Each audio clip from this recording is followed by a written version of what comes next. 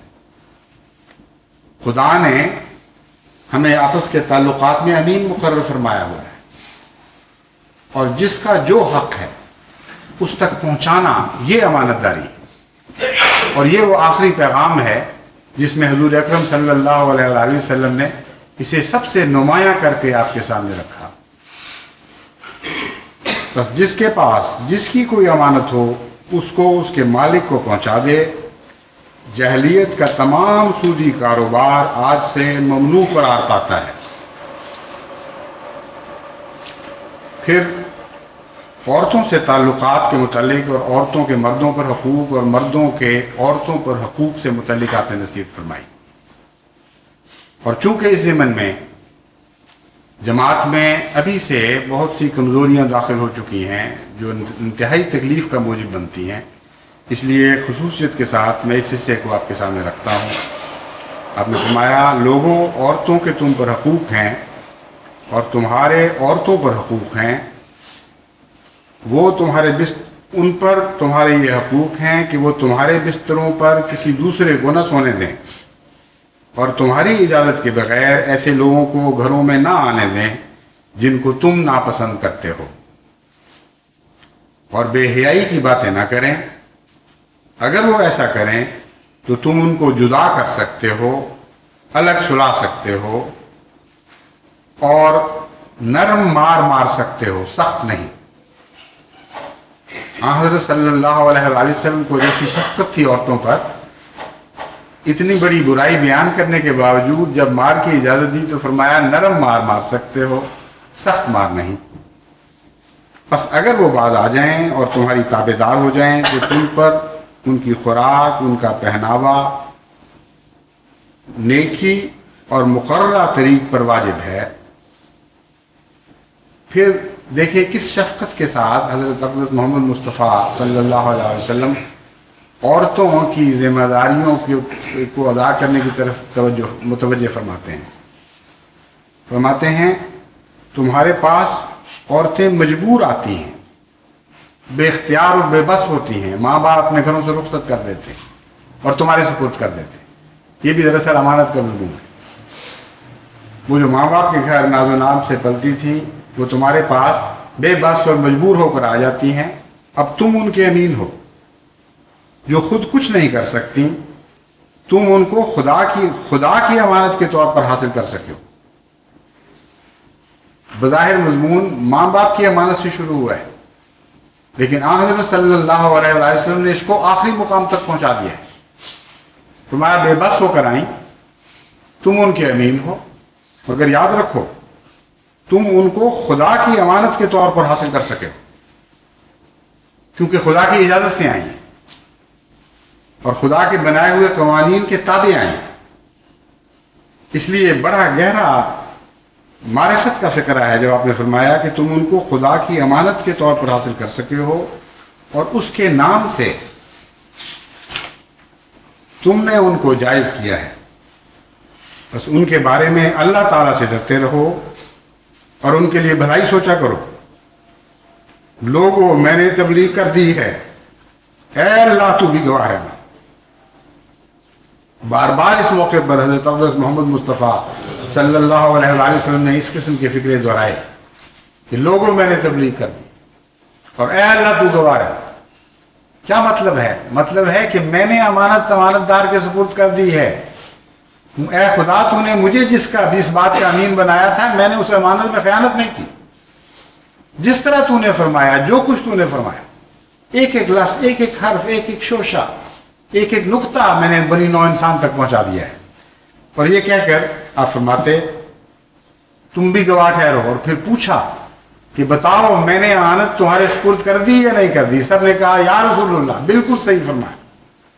آپ نے خوب امانت کا حق ادا کیا، آپ نے پیغام پورے کا پورا ہم تک پہنچا دیا. فرمایا لوگوں تمام مسلمان بھائی ہیں، کسی مسلمان کے لیے اپنے بھائی کا مال بغیر اس کی مرضی کے لینا جائز نہیں ہے. دیکھنا میں نے تبلیغ کر دی ہے، اے اللہ تو بھی گواہ ہے اور اے لوگوں تم بھی گواہ ٹھہرو. میں نے تبلیغ کر دی ہے، میرے بعد تم لوگ کافر نہ بن جانا کہ ایک دوسرے کی گردنیں مارنے لگا۔ آج بدقسمتی سے عالم اسلام میں جو کچھ ہو رہا ہے وہ اس خطبہ وداع کی ٹوٹل نگیشن ہے، کلیتاً اس کے مضمون کے برعکس صورتحال ہمیں اسلام مسلمان ممالک کے معاشرے میں دکھائی دے رہی ہے۔ اس گزشتہ چند سالوں میں جتنے مسلمانوں کی گردنیں ماری، گزشتہ 1000 سال میں انہوں نے غیروں کی گردنیں اتنی نہیں ماری۔ صرف ایران عراق جنگ میں مسلمانوں نے مسلمانوں کی اتنی گردنیں ماری ہیں کہ جو میں بیان کر رہا ہوں اس میں کوئی مبالغہ نہیں۔ گزشتہ 1000 سال میں غیروں کی گردنیں اتنی نہیں ماری، اور آج بھی یہ سلسلہ خونریزی کا مسلمان کے درمیان اسی طرح جوش و خروش کے ساتھ جاری ہے۔ فرمایا میرے بعد تم لوگ کافر نہ بن جانا، کافر کی تعریف فرمائی کہ ایک دوسرے کی گردنیں مارنے لگو۔ میں تمہارے پاس ایک ایسی چیز چھوڑ چلا ہوں، اگر تم نے اس پر عمل کیا اور اس کو مضبوطی سے پکڑے رکھا تو کبھی گمراہ نہیں ہوگے۔ وہ اللہ کی کتاب ہے، خبردار میں نے تبلیغ کر دی ہے، اے اللہ تو بھی گواہ ٹھہر کہ میں نے تبلیغ کر دی۔ اے لوگو تمہارا رب ایک ہی ہے اور تم سب کا باپ بھی ایک ہی ہے، تم سب آدم سے ہو اور آدم مٹی کا پتلا تھا۔ یعنی انسان کو نہ صرف یہ ہے کہ انسانی وحدت کی تعلیم دی، اور چونکہ ہم توحید کی صدی میں اس رنگ میں داخل ہو رہے ہیں کہ بنی نوع انسان کو بھی امت واحدہ بنا رہے ہیں، اس لیے اس خطبے کا بڑا گہرا تعلق ہے آج کے مضمون سے۔ آئندہ صدی کے لیے ہمارے لیے ایک لائحہ عمل ہے، ایک عظیم الشان لائحہ عمل ہے، ایک ایسا خوبصورت چارٹر ہے بنی نوع انسان کے تعلقات کو امن اور صلح پر قائم کرنے کے لیے کہ اس سے زیادہ خوبصورت چارٹر کبھی دنیا میں کہیں نہیں لکھا گیا۔ فرماتے ہیں تم سب آدم سے ہو اور آدم مٹی کا پتلا تھا۔ مٹی کا پتلا کہنے میں عجز کی طرف اشارہ ہے، عجز کی تعلیم دی گئی ہے کہ تم بڑی بڑی ڈینگیں مارتے ہو، تھوڑی سی طاقتیں حاصل کر کے متکبر ہو جاتے ہو، تھوڑی سی دولت پا کر تم بے راروی اختیار کرنے شروع کر دیتے ہو، تو سنو کہ تم بالآخر مٹی سے بنائے گئے تھے، اور یہ مضمون اس میں شامل ہے کہ مٹی کی طرف لوٹ جاؤ گے۔ بے شک بزرگ تو اللہ کے نزدیک تم میں سے وہی ہے جو تم میں سب سے زیادہ متقی اور پرہیزگار ہے۔ عربی کو عجمی پر کوئی وجہ فضیلت نہیں ہے۔ پہلے آپ نے عرب کا ذکر فرمایا ہے کیونکہ حضرت محمد مصطفیٰ صلی اللہ علیہ وسلم عربوں میں سے پیدا ہوئے تھے، اس لیے اگر کسی قوم کی فضیلت کا تصور جواز رکھ سکتا تھا تو عربوں کی فضیلت کا تصور ہے جو جواز رکھ سکتا تھا،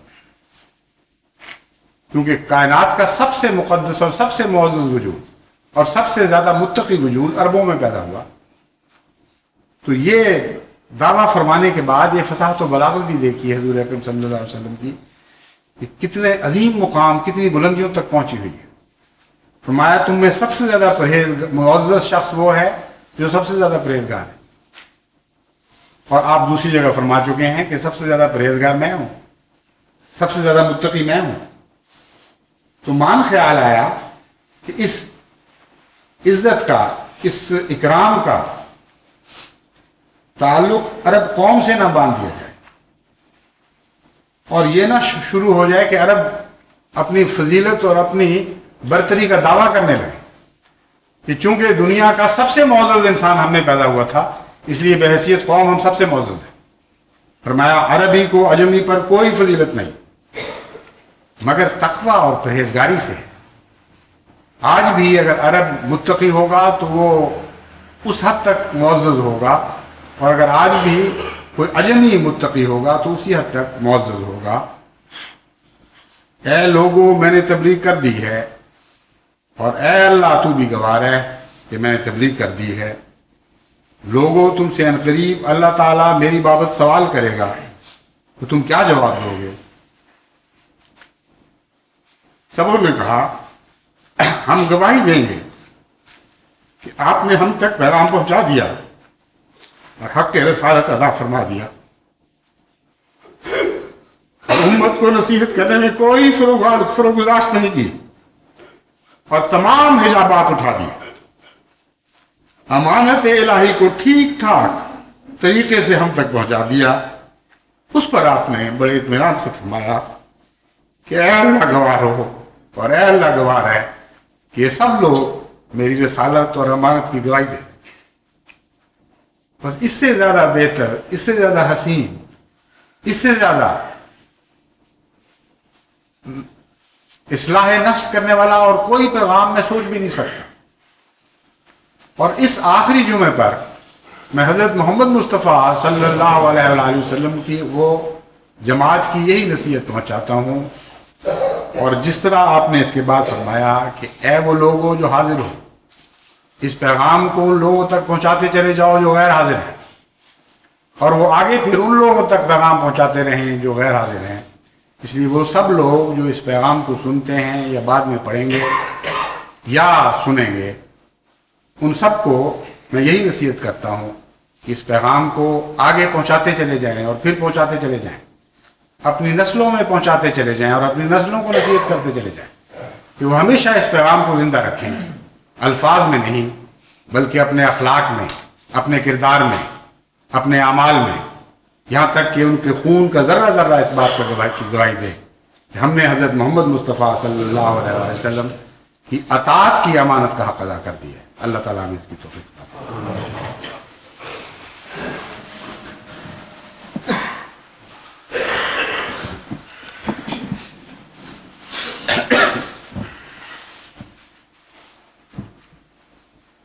الحمد لله نحمده ونستعينه ونستغفره ونؤمن به ونتوكل عليه ونعوذ بالله من شرور أنفسنا ومن سيئات أعمالنا